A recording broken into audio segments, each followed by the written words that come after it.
شمس الاسلام يقدم: اللهم يا باسط الأرض ورافع السماء، يا ناصر المظلومين، يا مغيث الملهوفين، اللهم انصر أهلنا المرابطين في فلسطين، اللهم انصر أهلنا الصابرين في غزة، اللهم ارحم شهداءهم واشف جرحاهم واجبر كسرهم وقو رجالهم وانصرهم على أعدائك وأيدهم بجنودك وثبت أقدامهم وفرج كربهم وكن معهم يا رب العالمين.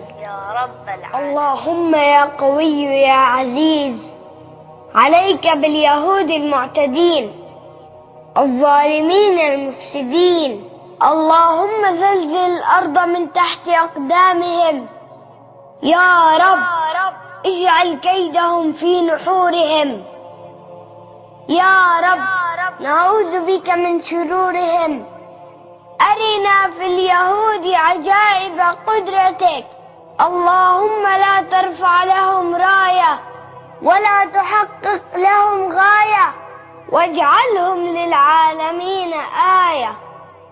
يا الله يا الله يا الله، أرنا في اليهود عجائب قدرتك. أهل غزة، إن عجزنا عن نصرتكم فلن نعجز عن الدعاء لكم.